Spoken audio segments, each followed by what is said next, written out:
So, what makes this book different from most other parenting books?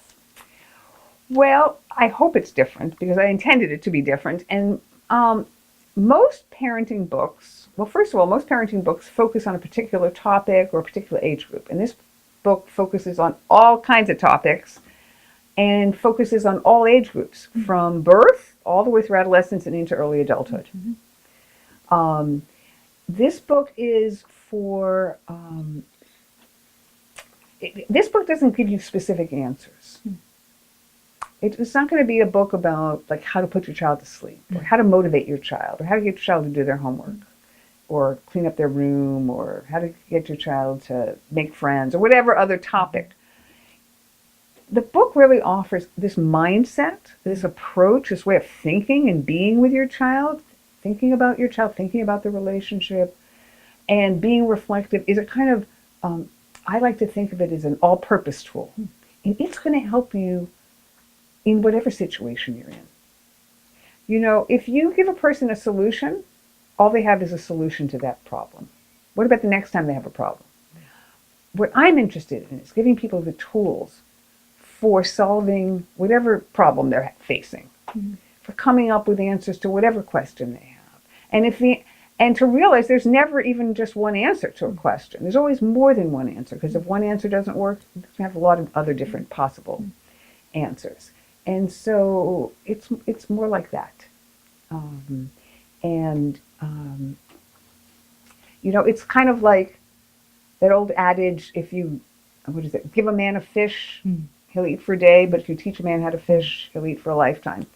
So if you teach a parent how to be reflective, they're going to be able to bring that reflectivity with them all the time. A lot of times parents say to me, you know, like they read a book and then they couldn't remember how am I supposed to deal with this? Or where parents like want to write down like what to say. Tell me exactly what I should say. And that's the whole point, is to help parents discover within themselves their own abilities. And they have to practice that. Having access to their own resources. Their own resources. Yes, exactly. Exactly. But in my experience, parents always press for an answer. Well, they do. Like, That's which my page? experience. Yes, exactly. Which page did you write that? That's my experience also, and it's understandable. I understand that. You know, we all would like to have an answer, right? And so when parents press me, you know, and I say, well, you know, I wish I had an answer, but they don't really have an answer, but we can think about it together. And sometimes parents even keep pressing you. They'll say something like, oh, come on, I know you have an answer. And they think you're just keeping it from them. You have to really, you know, you have to stick with that no, there is no one right answer, and help them begin to trust that they have some answers inside themselves. A lot of times parents are afraid to use their own answers because they don't trust themselves enough. This is how you said earlier today, how we step outside of our patterns and find some authentic ways to be present. Yes. And you know, that's one thing I emphasize all the time with parents is parents are unsure, let's say, about how to set a limit or what limits to set. And I say to them, you know, they say, is it okay if we, oh, like for example, you know, my child comes in at 10 o'clock at night and asks me to do their homework with them. You know, should I do my homework with them? And I'll say, well, do you want to do their homework with them at 10 o'clock at night? It's really up to you. This is one of the hardest things for parents, is getting in touch with who they really are and what they really want. Because our parenting flows from that. It flows from what is my belief, what do I want, what do I think, and not from some recipe or prescription about how to be as a parent. But we have to listen to parents and be supportive of what they're telling us about how they want to handle things. And to sort of the way we scaffold children, we scaffold parents. And they'll, you know, you say, well, how would you deal with it? What ideas can you come up with? When sometimes they're embarrassed, they think you're going to laugh at them. And and this is one thing that was really helpful to me as a clinician, why I think reflective parenting has been so helpful to me, not just with parents, but with everybody, is because I realized that we have to really not be judgmental about somebody's ideas. Parents come up with their own solutions and ideas, and we want to support them in that. We don't want to make parents feel embarrassed to tell us what their idea is. And so I find that's the way to build parents' confidence and get them to trust more, you know. So when they ask you a question, you know, well, of course, patients or clients do this so often, you know, I know you're not going to tell me the answer, but, and I say, well, you know, sometimes I'll actually say, well, how, and we do this in therapy a lot, but we do this with our parents also. It's like, well, let's see what you come up with. And, you know, 90% of the time it's fine. And then maybe I'll say, well, maybe I'll add a few things, right? So. I believe once they get over the barrier, they can incorporate in their creative solutions and reflectiveness how they hold their own children in mind. Yes. Which is why I assume this is why it has to be made up by that particular parent Yes. or that specific child. That's exactly right. I think that is, you know, we often puzzle about new parents. We think, you know, we say that thing about, you know, kids don't come with a manual, right? I really believe that parenting is designed for you to not know how to do it and to have to figure it out. I actually think you then create a more authentic relationship between you and your child. Because and so the not knowing and the discovering and coming up with your own answers, I think really does create a more authentic relationship. Your child wants you to be real. Your child loves you, warts and all. Parents don't always feel that. They want you to be authentic. And often what I see is children know their parents better than they know themselves. I mean, the child knows the parent better than the parent knows themselves. They know you, they see you, and you're not hiding anything from them. So you might as well be authentic and honest about who you are. And that involves coming up with your own solutions. Well, I can see why this book can be extremely inspirational to parents now. That's what Thank I you. hear. That's what I hear. That's Thank the you. feedback I hear. I've even felt really touched. You know, I've had parents who have adult kids, and you know, of course, we always say early is better, and everybody's very focused on the early childhood experience, and that is very, very important. But I always say early is better, but it's never too late. It's never too late to get back in sync with your child.